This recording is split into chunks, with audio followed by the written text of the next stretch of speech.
Yesterday was a huge day in Aam Aadmi Party's brief 9-year-old history.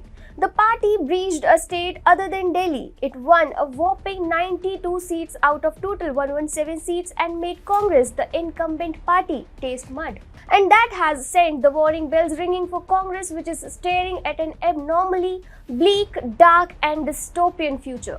If the trend and AAP's linear growth story continues, it could spell doom for Congress. And fun fact, if the Gandhi family stays, Congress may lose its status of principal opposition party in India, and here is how. Hi and welcome to TFI English, the national socio-political analysis arm of the TFI Media Group. I'm your host Tanya, and in this video I'll tell you how Aam Aadmi Party could soon replace Congress as the principal opposition party in India. Let's begin. Ever since Mamata Banerjee won the West Bengal Assembly elections in May last year, she had been tooting her horn as the next big thing in the Indian political landscape.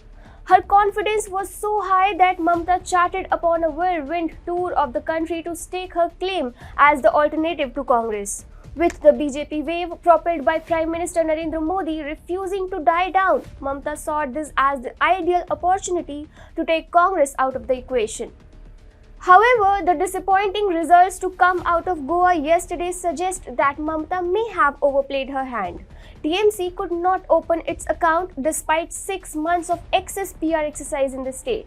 Safe to say, TMC's national ambitions have been dealt a cruel blow, and we may have heard the last of TMC Supremo for a long time.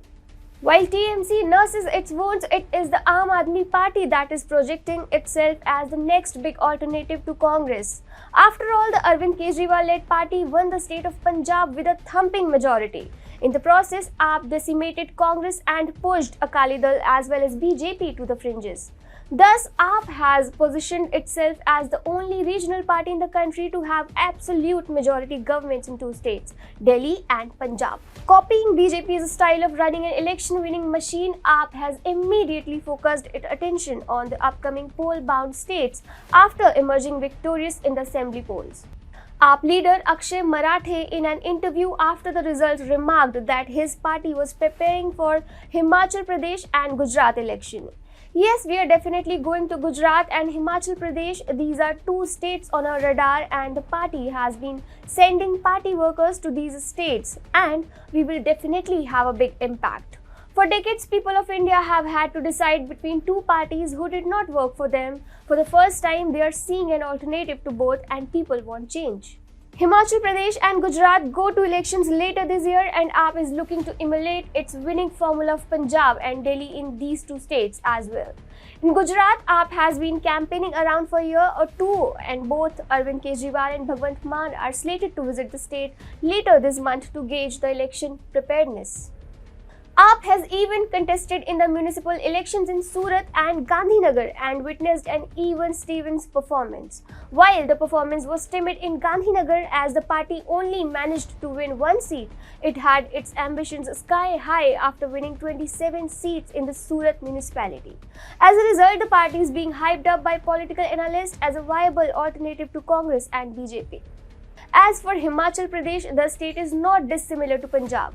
A significant chunk of the population comprises Punjabi, Sikh and Jats. The cultural and linguistic similarity added with AAP's red-hot form could be a dangerous combination. Then there is Arvind Kejriwal's freebie-style politics, which appears to have worked like a charm in Punjab. It can be said with utmost certainty that Kejriwal is going to prize upon his populist bag of tricks on the Himachalis and Gujaratis to woo them as well.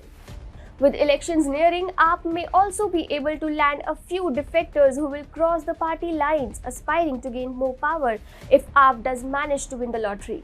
The defectors usually weaken the party, but on and off chance, a party can get lucky with the likes of Himanta Biswa Sarma.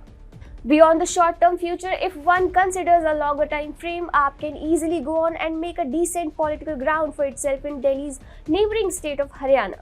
AAP has set up its anchor in a state like Punjab and is taking the arduous road of staying on the ground 24/7 to build public goodwill. One may detest AAP's political line and its closeness to hardline Khalistani cause, but it is a fact that the party is making rapid strides on the national map.